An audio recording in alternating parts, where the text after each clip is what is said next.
Assalamualaikum warahmatullahi wabarakatuh.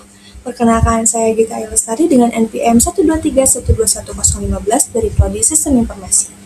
Di video kali ini saya mewakili kelompok 2 yang beranggotakan Akia Suraya Faturrahman, Briliana Damajati, Isma Kaifah Najah, dan Putri Armelani Mustafa.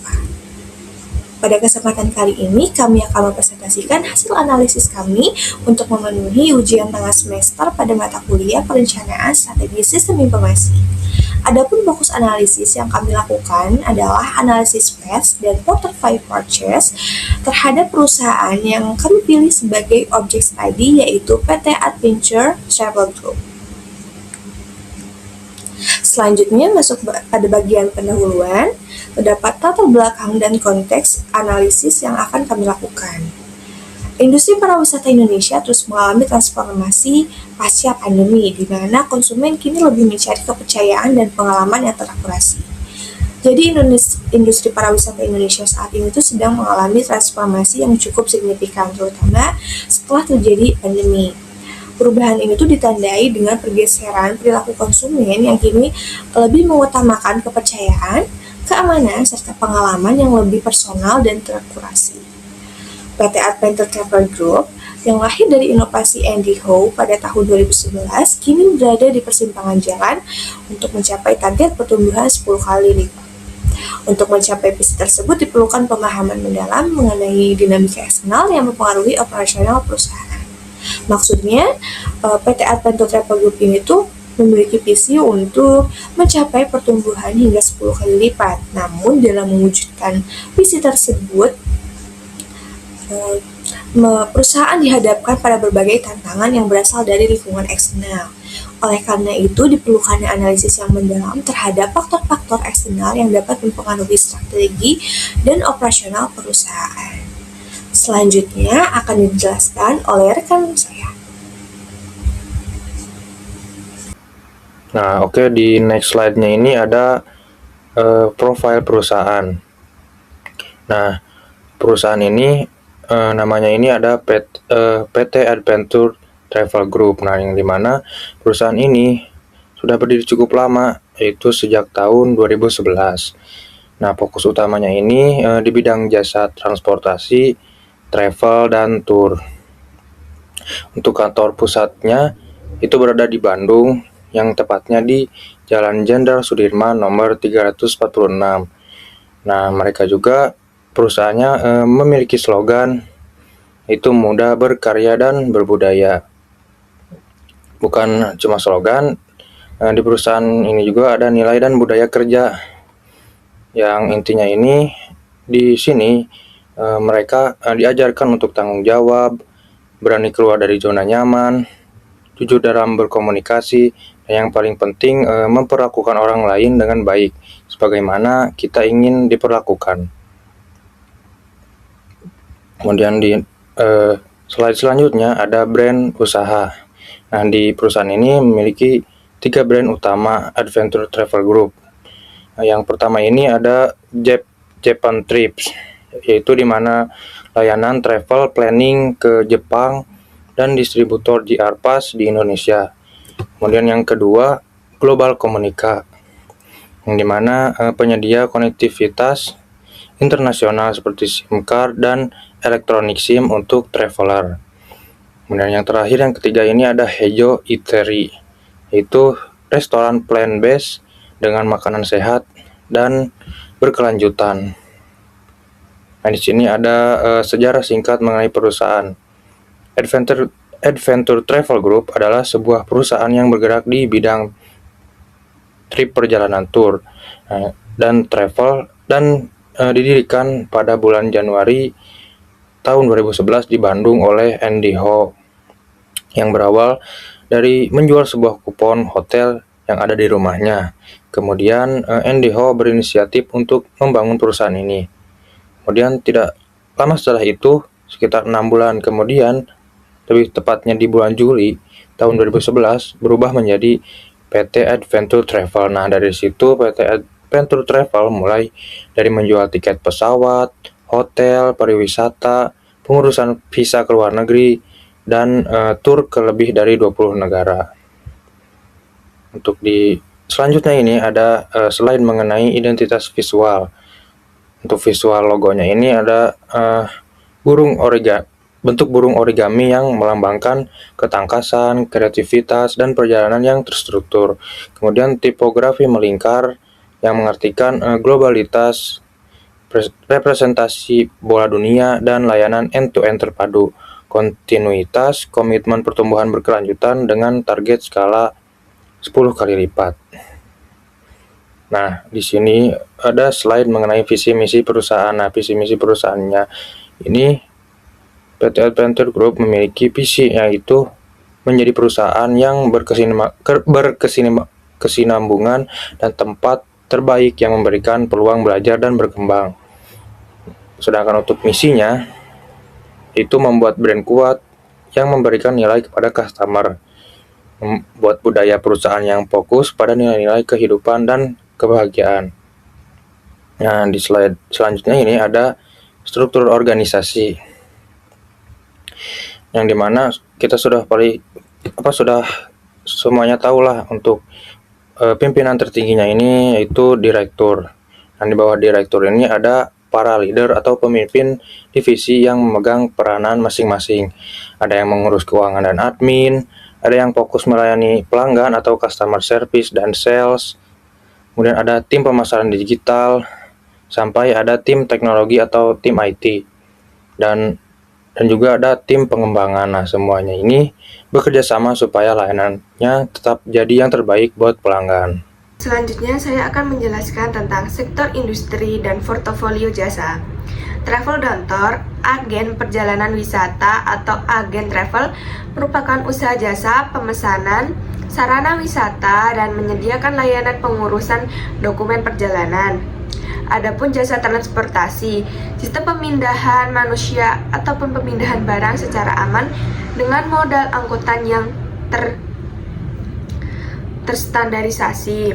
Selanjutnya ada dokumen perjalanan. Dokumen perjalanan atau travel document adalah surat keterangan yang digunakan selama dalam perjalanan, menerangkan orang yang namanya tercantum dalam surat keterangan tersebut sehubung perjalanannya. Selanjutnya saya akan menjelaskan tujuan dari analisis ini. Yang pertama ada navigasi pertumbuhan 10x, menemukan momentum pasar dan celah ekonomi untuk mendukung target ekspansi agresif perusahaan. Yang kedua ada mitigasi resiko eksternal, mengantisipasi perubahan regulasi visa dan fluktuasi kurs mata uang yang berdampak pada operasional tur internasional. Selanjutnya ada pemetaan daya saing, menilai posisi tawar terhadap pemasok, maskapai atau hotel, dan ancaman dari platform OTA digital. Adapun juga optimalisasi hospitality, memastikan strategi tetap relevan dengan ekspektasi konsumen agar menjadi agen travel paling diandalkan untuk semua orang. Selanjutnya ada metodologi dari ini, ada jenis penelitiannya. Penelitian ini menggunakan pendekatan deskriptif, kualitatif, yaitu metode yang bertujuan untuk menggambarkan dan menganalisis kondisi perusahaan berdasarkan data yang tersedia tanpa menggunakan perhitungan, statistik, dan pendekatan ini dipilih karena fokus penelitian adalah memahami kondisi bisnis, lingkungan eksternal, strategi diterapkan oleh Adventure Travel Group. Dan kemudian sumber datanya dapat dijelaskan ada data sekunder.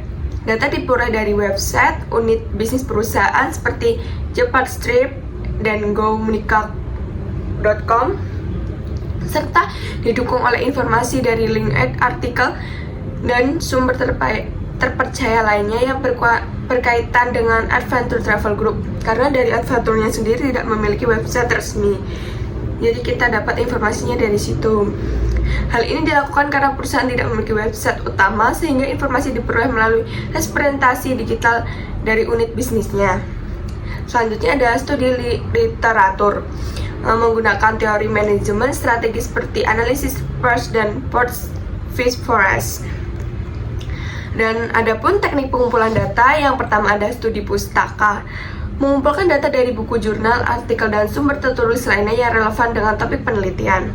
Selanjutnya ada observasi tidak langsung, mengamati informasi perusahaan melalui media online seperti website unit bisnis, dan media sosial dan platform digital lainnya.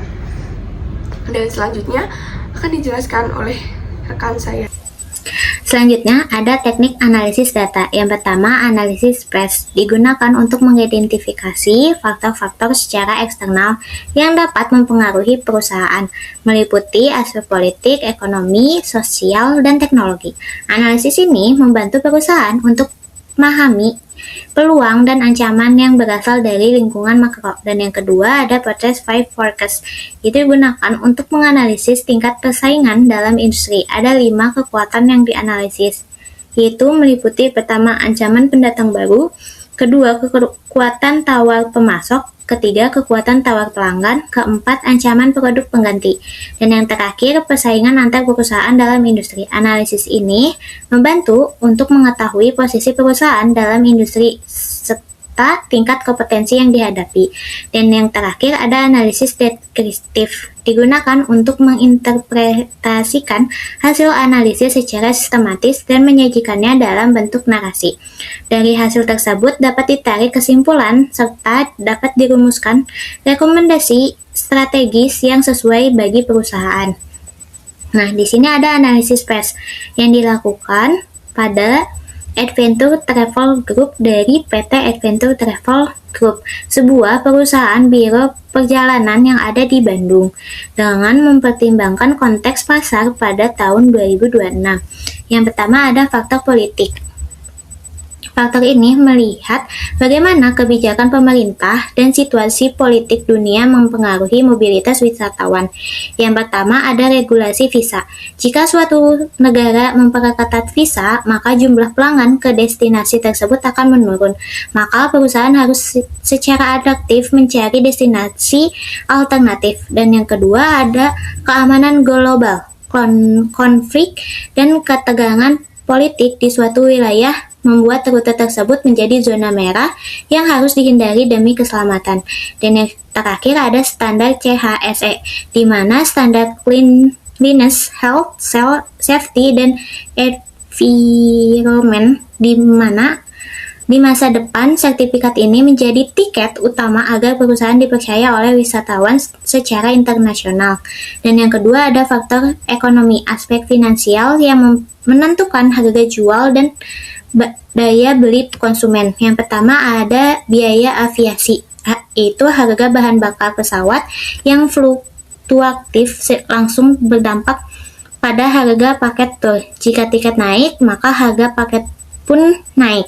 Kurs valuta, karena ini biro perjalanan kemungkinan besar yaitu ke luar negeri, maka pelemahan rupiah terhadap dolar atau euro akan membuat biaya hotel dan makanan di sana menjadi sangat mahal bagi orang Indonesia. Dan yang terakhir ada daya beli, yaitu pertumbuhan ekonomi kelas menengah di Indonesia menjadi peluang besar bagi perusahaan untuk menjual tiket tur premium. Dan yang ketiga ada faktor sosial, yaitu perubahan perilaku, gaya hidup, dan ekspektasi dari pelanggan. Yang pertama ada ekoturis. Wisatawan zaman sekarang, khususnya pada Gen Z dan milenial, lebih suka wisata yang tidak merusak alam. Dan yang kedua ada small groups, itu orang tidak lagi suka pergi dalam bus besar berisi 50 orang asing, maka mereka lebih memilih private tour atau solo traveling. Dan yang terakhir experiential travel, yaitu pelanggan tidak lagi hanya ingin foto-foto di monumen, tapi ingin hidup seperti warga lokal, itu seperti belajar masak, ikut ritual budaya, dan lain-lain. Dan yang terakhir ada faktor teknologi, bagaimana perusahaan menggunakan alat digital untuk bersaing. Yang pertama ada AI analisis, menggunakan kecerdasan buatan untuk menyarankan destinasi yang pas di hati pelanggan secara otomatis berdasarkan riwayat pencarian mereka. Dan yang kedua ada digital booking, yaitu pengurusan visa dan reservasi yang dilakukan serba pada aplikasi. Jika masih manual, perusahaan akan ditinggal karena dianggap tidak praktis. Dan yang terakhir ada social marketing. Di tahun 2026 ini, keputusan membeli tur sangat dipengaruhi oleh ulasan di internet dan kualitas konten visual seperti video atau foto di media sosial. Setelah pemaparan analisis yang telah disampaikan oleh rekan-rekan saya sebelumnya, selanjutnya saya akan menyampaikan rekomendasi serta kesimpulan dari analisis yang telah dilakukan. Rekomendasi yang pertama yaitu penguatan digital dan teknologi. Kita bisa mengembangkan platform digital atau perusahaan bisa mengembangkan platform digital booking terintegrasi seperti website atau aplikasi. Kedua, perusahaan juga bisa menggunakan AI analitik untuk personalisasi paket wisata sesuai preferensi pelanggan.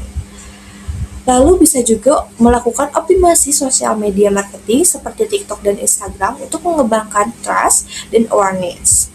Yang kedua ada diferensiasi produk atau value beda, di mana fokus pada experiential travel atau wisata berbasis pengalaman budaya dan lokal.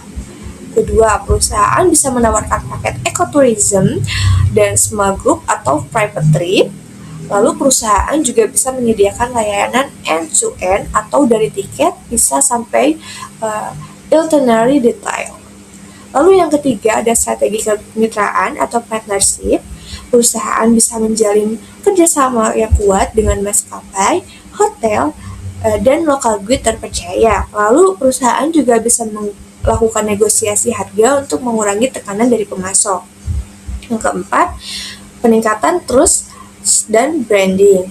Perusahaan dapat menampilkan review dan testimoni pelanggan, lalu menjamin keamanan perjalanan seperti menampilkan sertifikasi dan SOP yang jelas. Lalu perusahaan dapat membangun brand sebagai travel yang terpercaya dan premium experience. Yang kelima, strategi harga dan paket yang fleksibel. Perusahaan dapat menawarkan paket ekonomis sampai premium, lalu dapat juga menampilkan promo, building, atau elite grade. Lalu, fleksibilitas pelayanan seperti DP, cicilan, dan lain sebagainya juga bisa dilakukan. Dan yang keenam, ada mitigasi resiko eksternal, seperti adaptasi terhadap perubahan regulasi visa atau fluktuasi kurs. Dan perusahaan dapat menyediakan opsi dari destinasi alternatifnya seperti apa. Lalu terdapat kesimpulannya Adventure Travel Group ini berada di industri yang sangat kompetitif dengan tingkat persaingan yang tinggi, daya tawar pelanggan yang besar, serta ancaman produk pengganti yang kuat dari platform digital dan safe travel.